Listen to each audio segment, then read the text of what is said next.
2015 में हमारे प्रधानमंत्री नए नए थे तो कनाडा गए थे, तो उन्होंने एक मैथमेटिक्स सिखाया था गणित। उन्होंने कहा कि देखो भाई a प्लस बी स्क्वायर जो है वो a स्क्वायर जमा बी स्क्वायर प्लस 2ab हो जाता है। और फिर उन्होंने पूछा था कि भाई ये 2ab कहां से आता है। तो सारे लोग सोचने लगे यार ए तो अडानी है और इनके दूसरे दोस्त अंबानी वो भी ए है, तो आखिर ये बी कहां से आया। अभी पता चला कि ये बी जो है वो माधवी बुच है, ये बुच का बी है। ये हिंडनबर्ग और ये जो हमारे अडानी है, इनका ऐसा ही रिश्ता है जैसे मोदी और राहुल का है। जैसे हिंडनबर्ग ने ये कहा कि भारत में एक आर्थिक भूचाल आने वाला है हमारी रिपोर्ट से, भारत सरकार ने क्या किया, अपना जो लोकसभा और राज्यसभा का सेशन था संसद का, उसको 3 दिन पहले ही खत्म कर दिया। इसलिए कि उनको मालूम था कि अगर सेशन के दौरान ये रिपोर्ट आ गई तब तो इन लोगों को भागने की जगह भी नहीं मिलेगी।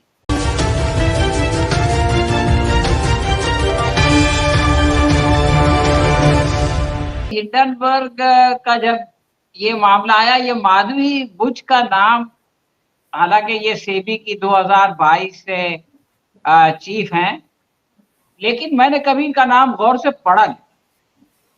अब जब मैंने उनका नाम पढ़ा तो मुझको याद आया 2015 में हमारे प्रधानमंत्री नए नए थे तो कनाडा गए थे, तो उन्होंने एक मैथमेटिक्स सिखाया था गणित। उन्होंने कहा कि देखो भाई a प्लस बी स्क्वायर जो है वो a स्क्वायर जमा बी स्क्वायर प्लस 2ab हो जाता है। और फिर उन्होंने पूछा था कि भाई ये 2ab कहां से आता है। तो सारे लोग सोचने लगे यार ए तो अडानी है और इनके दूसरे दोस्त अंबानी वो भी ए है, तो आखिर ये बी कहां से आया। अभी पता चला कि ये बी जो है वो माधवी बुच है, ये बुच का बी है जो छुपा हुआ था, जिसको हिंडनबर्ग उसका नाम है लेकिन उसको हिडनबर्ग भी बोल सकते हैं, बाहर निकाल दिया। देखिए 2015 में हमारे प्रधानमंत्री कनाडा में जाके ये गणित सिखा रहे हैं, a प्लस बी स्क्वायर क्या होता है। अब समझ में आया कि स्क्वायर कैसे होता है। जब सरकार जो है वो इनके पूंजीपतियों के सर पे हाथ रखती है तो वो स्क्वायर हो जाता है। और उन्होंने कहा था कि ये 2ab कहां से आता है। मैं पूछता हूं कि वो 2ab कहां जाता है, ये बताइए। तो जनाब 2015 में मोदी जी ने ये गणित सिखाया और 2015 में उन्होंने सेबी के अंदर माधवी को नॉमिनेट किया। अब आप देखिए सेबी जो है उसका काम है नियंत्रित करना शेयर बाजार को। उसमें उससे पहले सारे लोग सरकारी ऑफिसर्स होते थे। मोदी जी ने ये क्रांतिकारी फैसला किया कि एक प्राइवेट इंडस्ट्री से, प्राइवेट व्यवसाय से उठा करके माधवी बुच को यहाँ लाके बिठा दिया। लोग सोच रहे थे कि यार आखिर माधवी बुच में ऐसा क्या है कि उसको जो है वो ला करके सेबी में मेंबर बना दिया। तो अब पता चल रहा है कि वो जो है वो जिस कंपनी की डायरेक्टर थी, जिस कंपनी को चला रही थी, उसका जो है वो अडानी से रिश्ता है। और जब वो इधर आई 2015 में तो उन्होंने अपने सारे शेयर बेचे नहीं, अपने पति धवल बुच को दे दिया। यानी वही घर के अंदर, परिवार के अंदर जो परिवारवाद की जो ये लोग विरोध करते रहते हैं, आप इनका परिवारवाद देखिए, उन्होंने अपने पति को दे दिया। अब 2015 से लेकर के बात आगे बढ़ती रही। 2017, 2022 में प्रधानमंत्री इतने खुश हुए कि उन्होंने ये माधवी बुच को सेबी का हेड बना दिया। अब सवाल यह है कि माधवी बुच, उसके बाद में जनवरी में 23 में हिंडनबर्ग की पहली रिपोर्ट आई, जिसमें यह बताया गया कि आज तक के इतिहास का सबसे बड़ा घपलेबाज जो है वो गौतम अडानी है। यानी खाली भारत का नहीं बल्कि आर्थिक इतिहास का सबसे बड़ा घपलेबाज। क्योंकि उसने क्या किया, अपने ही शेयर, यहाँ से पैसा पब्लिक का लिया, बाहर कंपनी शेल कंपनी में भेजा, उस शेल कंपनी ने शेयर खरीदे, शेयर का भाव बढ़ने लगा, लोग धोखे में आ गए, उन्होंने शेयर खरीदा और फिर इस तरह से उसने अपनी शेयर वैल्यू को बढ़ाया, पब्लिक को धोखा दिया। तो 2023 जनवरी में ये रिपोर्ट आई। अब इस रिपोर्ट को सुप्रीम कोर्ट में गया मामला, सुप्रीम कोर्ट ने कहा कि भाई देखो सेबी है हमारे पास, उसका ये काम है और वो इसको रेगुलेट करे। अब वो सेबी कौन है? सेबी की हेड ये माधवी। अब ये माधवी क्या करेगी? जिस अडानी के साथ इनका रिलेशनशिप है, इनकी जो है वो ये उसकी कंपनी और अडानी की कंपनी साथ में रही है, और विनोद अडानी जो उनके छोटे भाई है उनके साथ इनके पति काम करते हैं, वो क्या अडानी के खिलाफ कोई इन्वेस्टिगेशन करेगी, कोई जांच करेगी, निष्पक्ष जांच करेगी और सही फैसला करेगी? सवाल ही नहीं पैदा होता। लेकिन मोदी जी अगर ये करते कि 1.5 साल पहले जब ये मामला आया था, विसल ब्लोअर है ना, सीटी बजाया, खबरदार किया कि घपला हो रहा है, गड़बड़ हो रही है, तो उनको चाहिए था कि वो माधवी को हटा देते और किसी ऐसे आदमी को सेबी का हेड बनाते जिस पर लोग विश्वास करते। लेकिन मोदी जी का अति आत्मविश्वास इतना ज्यादा है कि उन्होंने माधवी को नहीं हटाया। आज 1.5 साल के बाद हिंडनबर्ग ने दूसरी रिपोर्ट ली, उसने कहा कि हमने 1.5 साल पहले बताया था कि घपला होगा, उसके बाद उम्मीद थी हमको कि इसकी जांच होगी और पता चलेगा कि कौन कौन लोग जो है वो इस भ्रष्टाचार में शामिल है। लेकिन 1.5 साल में, यानी 1.5 साल क्या है, 1 साल और 8 महीने हो गए, इसमें कुछ भी नहीं हुआ। और फिर उसने बताया कि इसमें कुछ भी इसलिए नहीं हुआ कि जिसका काम जांच करना है, उसकी जो जिम्मेदार है, उसकी जो चीफ है, वो खुद अडानी से मिली हुई है, उसका जो है उसका ताल्लुक है।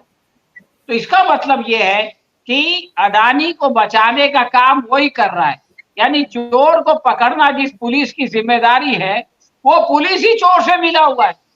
तो जब दोनों मिले हुए हैं और दोनों को मिलाने वाला कौन है, वो तो मैंने आपको शुरू में बता दिया, A+B² में 2AB कहां से आता है और कहां जाता है। तो ये मामला जो है वो चल रहा है। और अब जो इन्होंने एक्सप्लेनेशन दे दिया वो बहुत दिलचस्प है। माधवी ने ये सफाई पेश की कि साहब ऐसा है कि वो जो एक तीसरा आदमी भी है जो उनके पति की कंपनी के साथ है और वो अडानी की कंपनी में डायरेक्टर भी है। तो कहा गया कि देखो ये तो सीधा सीधा जो है वो इंटरेस्ट का मामला है, वहां भी आपका इंटरेस्ट है, यहाँ भी इंटरेस्ट है, कॉन्फ्लिक्ट ऑफ इंटरेस्ट है।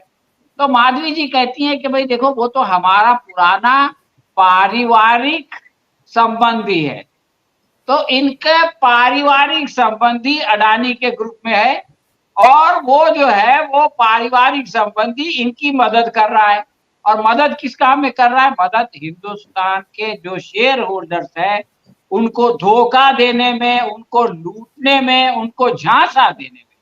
आखिरी बात मैं ये कहना चाहता हूं कि ये तो सिर्फ एक बात है कि हिंडनबर्ग ने कही, लेकिन इस बार जब बजट पर बहस हो रही थी तो राहुल गांधी ने एक और इशू उठाया था। उन्होंने कहा था कि जिस वक्त एग्जिट पोल आए और उसके 4 दिन बाद जो है वो चुनाव के रिजल्ट्स आए, तो इन 3 दिनों में मोदी जी ने ये कहा था कि देखो भाई फौरन आप लोग शेयर खरीद लो।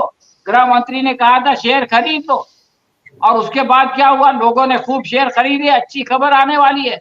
और जैसे रिजल्ट आने लगे, धड़ाम तख्ता हजारों लाखों करोड़ रुपया जो है वो पब्लिक का डूब गया।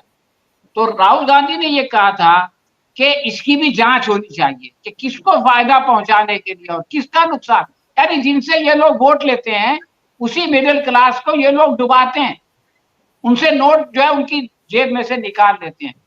और आखिरी बात ये है कि ये हिंडनबर्ग और ये जो हमारे अडानी है, इनका ऐसा ही रिश्ता है जैसे मोदी और राहुल का है।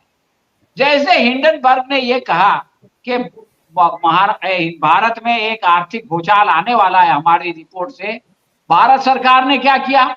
अपना जो लोकसभा और राज्यसभा का सेशन था संसद का, उसको 3 दिन पहले ही खत्म कर दिया, इसलिए कि उनको मालूम था कि अगर सेशन के दौरान ये रिपोर्ट आ गई तब तो इन लोगों को भागने की जगह भी नहीं मिलेगी। और जिस तरह से मोदी जी पूरे बजट सेशन में पार्लियामेंट में नहीं आए, एक बार पार्लियामेंट के बाहर आए और आकर के अपना भाषण दे करके चले गए। उसी तरह से, क्योंकि लोग ये कह रहे हैं कि उनके अंदर हिम्मत नहीं है, और राहुल ने कहा भी था कि वो कभी मेरा भाषण सुनने नहीं आएंगे, लेकिन वो उनका नहीं, किसी का भाषण सुनने नहीं आए। तो जिस तरह से मोदी जी को राहुल से जो है वो डर लगता है, उसी तरह से हिंडनबर्ग से अडानी को डर लगता है। जैसे ही वो बोलता है तो इनका जो है वो साम्राज्य हिलने लगता है। और आज आपने देखा कि उनके दसों कंपनियों के शेयर गिरे, और जो है वो लोगों के, शेयर होल्डर्स के जो है वो हजारों करोड़ रुपए डूब गए। तो ये है हिंडनबर्ग की कहानी, और बहुत दुख भरी कहानी है, जिसमें लोग परेशान हैं। उम्मीद है कि प्रधानमंत्री और ये सरकार जो है वो उनको, उनसे रिजिग्नेशन लेगी, और किसी ऐसे आदमी से जांच कराएगी कि जिसके ऊपर विश्वसनीयता हो। और अगर ये नहीं किया गया तो न सिर्फ ये कि भारत के निवेशकों का, बल्कि बाहर के निवेशकों का भी हमारे शेयर बाजार के ऊपर से विश्वास उठ जाएगा, जो देश की आर्थिक संस्था के लिए ये बहुत ही बुरी खबर होगी। धन्यवाद।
कि उसको जो है वो ला करके सेबी में मेंबर बना दिया। तो अब पता चल रहा है कि वो जो है वो जिस कंपनी की डायरेक्टर थी, जिस कंपनी को चला रही थी, उसका जो है वो अडानी से रिश्ता है।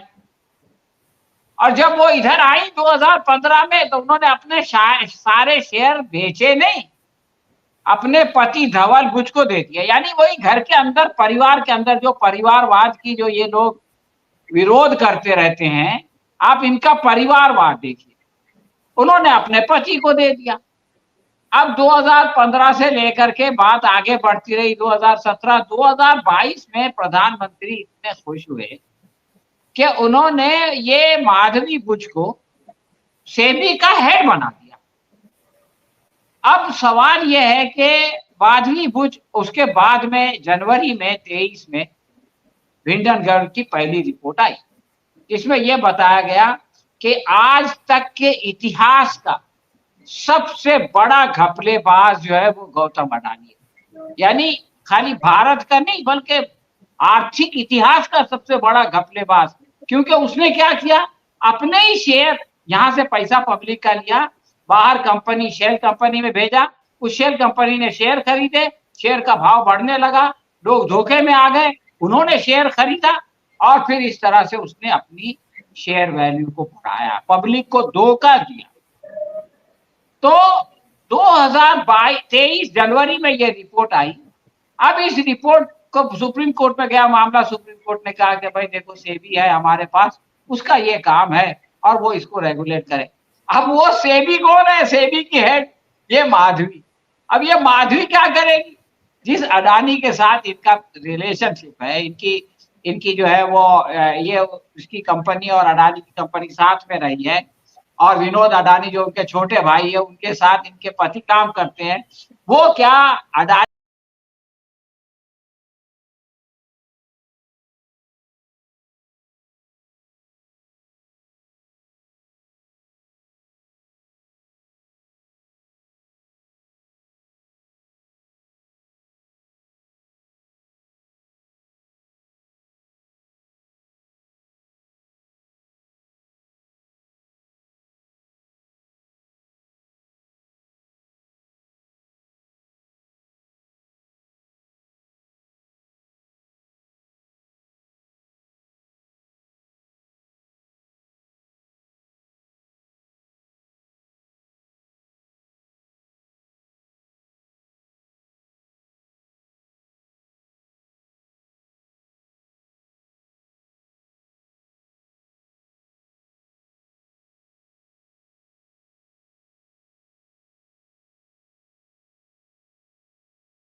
वर्ग का जब ये मामला आया, ये माधवी बुच का नाम, हालांकि ये सेबी की 2022 से चीफ हैं, लेकिन मैंने कभी इनका नाम गौर से पढ़ा नहीं। अब जब मैंने उनका नाम पढ़ा तो मुझको याद आया 2015 में हमारे प्रधानमंत्री नए नए थे तो कनाडा गए थे, तो उन्होंने एक मैथमेटिक्स सिखाया था, गणित। उन्होंने कहा कि देखो भाई a प्लस बी स्क्वायर जो है वो a स्क्वायर जमा बी स्क्वायर प्लस 2ab हो जाता है। और फिर उन्होंने पूछा था कि भाई ये 2ab कहां से आता है। तो सारे लोग सोचने लगे यार ए तो अडानी है और इनके दूसरे दोस्त अंबानी वो भी ए है, तो आखिर ये बी कहां से आया? अभी पता चला कि ये बी जो है वो माधवी बुच है, ये बुच का बी है जो छुपा हुआ था, जिसको हिंडनबर्ग उसका नाम है, लेकिन उसको हिडनबर्ग भी बोल सकते हैं, बाहर निकाल दिया। देखिए 2015 में हमारे प्रधानमंत्री कनाडा में जाके ये गणित सिखा रहे हैं, A+B स्क्वायर क्या होता है। अब समझ में आया कि स्क्वायर कैसे होता है। जब सरकार जो है वो इनके पूंजीपतियों के सर पे हाथ रखती है तो वो स्क्वायर हो जाता है। और उन्होंने कहा था कि ये 2AB कहां से आता है। मैं पूछता हूं कि वो 2AB कहां जाता है, ये बताइए। तो जनाब 2015 में मोदी जी ने ये गणित सिखाया और 2015 में उन्होंने सेबी के अंदर माधवी को नॉमिनेट किया। अब आप देखिए सेबी जो है उसका काम है नियंत्रित करना शेयर बाजार को। उसमें उससे पहले सारे लोग सरकारी ऑफिसर्स होते थे। मोदी जी ने ये क्रांतिकारी फैसला किया कि एक प्राइवेट इंडस्ट्री से, प्राइवेट व्यवसाय से उठा करके माधवी बुच को यहाँ लाके बिठा दिया। लोग सोच रहे थे कि यार आखिर माधवी बुच में ऐसा क्या है कि उसको जो है वो ला करके सेबी में मेंबर बना दिया। तो अब पता चल रहा है कि वो जो है वो जिस कंपनी की डायरेक्टर थी, जिस कंपनी को चला रही थी, उसका जो है वो अडानी से रिश्ता है। और जब वो इधर आई 2015 में तो उन्होंने अपने सारे शेयर बेचे नहीं, अपने पति धवल बुच को दे दिया। यानी वही घर के अंदर, परिवार के अंदर जो परिवारवाद की जो ये लोग विरोध करते रहते हैं, आप इनका परिवारवाद देखिए, उन्होंने अपने पति को दे दिया। अब 2015 से लेकर के बात आगे बढ़ती रही। 2017, 2022 में प्रधानमंत्री इतने खुश हुए कि उन्होंने ये माधवी बुच को सेबी का हेड बना दिया। अब सवाल यह है कि माधवी बुच, उसके बाद में जनवरी में 23 में हिंडनबर्ग की पहली रिपोर्ट आई, जिसमें यह बताया गया कि आज तक के इतिहास का सबसे बड़ा घपलेबाज जो है वो गौतम अडानी है। यानी खाली भारत का नहीं बल्कि आर्थिक इतिहास का सबसे बड़ा घपलेबाज। क्योंकि उसने क्या किया, अपने ही शेयर, यहां से पैसा पब्लिक का लिया, बाहर कंपनी, शेयर कंपनी में भेजा, उस शेयर कंपनी ने शेयर खरीदे, शेयर का भाव बढ़ने लगा, लोग धोखे में आ गए, उन्होंने शेयर खरीदा और फिर इस तरह से उसने अपनी शेयर वैल्यू को बढ़ाया, पब्लिक को धोखा दिया। तो 2023 जनवरी में यह रिपोर्ट आई। अब इस रिपोर्ट को सुप्रीम कोर्ट में गया मामला, सुप्रीम कोर्ट ने कहा कि भाई देखो सेबी है हमारे पास, उसका ये काम है और वो इसको रेगुलेट करे। अब वो सेबी कौन है? सेबी की हेड ये माधवी। अब ये माधवी क्या करेगी? जिस अडानी के साथ इनका रिलेशनशिप है, इनकी जो है वो ये उसकी कंपनी और अडानी की कंपनी साथ में रही है, और विनोद अडानी जो उनके छोटे भाई है उनके साथ इनके पति काम करते हैं, वो क्या अडानी के खिलाफ कोई इन्वेस्टिगेशन करेगी, कोई जांच करेगी, निष्पक्ष जांच करेगी और सही फैसला करेगी? सवाल ही नहीं पैदा होता। लेकिन मोदी जी अगर ये करते कि 1.5 साल पहले जब ये मामला आया था, विसल ब्लोअर है ना, सीटी बजाया, खबरदार किया कि घपला हो रहा है, गड़बड़ हो रही है, तो उनको चाहिए था कि वो माधवी को हटा देते और किसी ऐसे आदमी को सेबी का हेड बनाते जिस पर लोग विश्वास करते। लेकिन मोदी जी का अति आत्मविश्वास इतना ज्यादा है कि उन्होंने माधवी को नहीं हटाया। आज 1.5 साल के बाद हिंडनबर्ग ने दूसरी रिपोर्ट ली।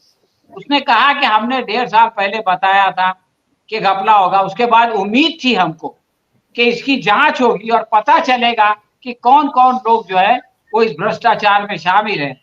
लेकिन 1.5 साल में, यानी 1.5 साल क्या है, 1 साल और 8 महीने हो गए, इसमें कुछ भी नहीं हुआ। और फिर उसने बताया कि इसमें कुछ भी इसलिए नहीं हुआ कि जिसका काम जांच करना है, उसकी जो जिम्मेदार है, उसकी जो चीफ है, वो खुद अडानी से मिली हुई है, उसका जो है उसका ताल्लुक है। तो इसका मतलब ये है कि अडानी को बचाने का काम वही कर रहा है। यानी चोर को पकड़ना जिस पुलिस की जिम्मेदारी है, वो पुलिस ही चोर से मिला हुआ है। तो जब दोनों मिले हुए हैं और दोनों को मिलाने वाला कौन है, वो तो मैंने आपको शुरू में बता दिया, a+b² में 2ab कहां से आता है और कहां जाता है। तो ये मामला जो है वो चल रहा है। और अब जो इन्होंने एक्सप्लेनेशन दे दिया वो बहुत दिलचस्प है। माधवी ने ये सफाई पेश की कि साहब ऐसा है कि वो जो एक तीसरा आदमी भी है जो उनके पति की कंपनी के साथ है और वो अडानी की कंपनी में डायरेक्टर भी है। तो कहा गया कि देखो ये तो सीधा सीधा जो है वो इंटरेस्ट का मामला है, वहां भी आपका इंटरेस्ट है, यहाँ भी इंटरेस्ट है, कन्फ्लिक्ट ऑफ इंटरेस्ट है।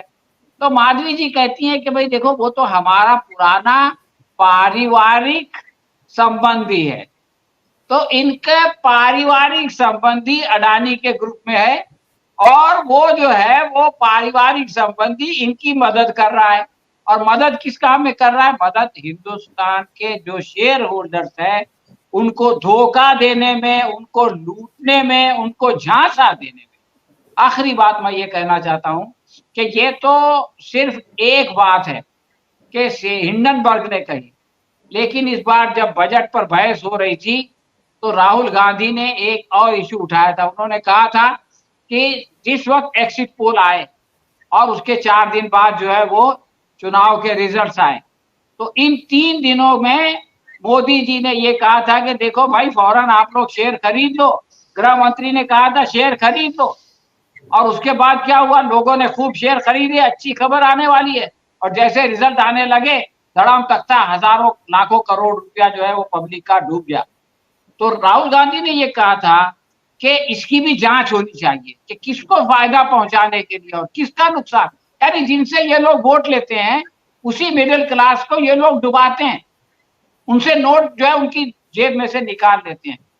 और आखिरी बात ये है कि ये हिंडनबर्ग और ये जो हमारे अडानी है, इनका ऐसा ही रिश्ता है जैसे मोदी और राहुल का है।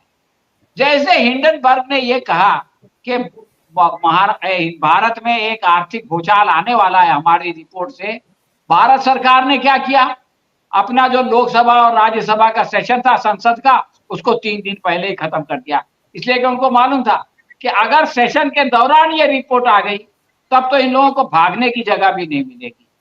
और जिस तरह से मोदी जी पूरे बजट सेशन में पार्लियामेंट में नहीं आए, एक बार पार्लियामेंट के बाहर आए और आकर के अपना भाषण दे करके चले गए, उसी तरह से क्योंकि लोग ये कह रहे हैं कि उनके अंदर हिम्मत नहीं है। और राहुल ने कहा भी था कि वो कभी मेरा भाषण सुनने नहीं आएंगे, लेकिन वो उनका नहीं किसी का भाषण सुनने नहीं आए। तो जिस तरह से मोदी जी को राहुल से जो है वो डर लगता है, उसी तरह से हिंडनबर्ग से अडानी को डर लगता है। जैसे ही वो बोलता है तो इनका जो है वो साम्राज्य हिलने लगता है। और आज आपने देखा कि उनके 10 कंपनियों के शेयर गिरे और जो है वो लोगों के शेयर होल्डर्स के जो है वो हजारों करोड़ रुपए डूब गए। तो ये है हिंडनबर्ग की कहानी और बहुत दुख भरी कहानी है जिसमें लोग परेशान हैं। उम्मीद है कि प्रधानमंत्री और ये सरकार जो है वो उनको उनसे रिजिग्नेशन लेगी और किसी ऐसे आदमी से जांच कराएगी कि जिसके ऊपर विश्वसनीयता हो। और अगर ये नहीं किया गया तो न सिर्फ ये कि भारत के निवेशकों का बल्कि बाहर के निवेशकों का भी हमारे शेयर बाजार के ऊपर से विश्वास उठ जाएगा, जो देश की आर्थिक संस्था के लिए ये बहुत ही बुरी खबर होगी। धन्यवाद।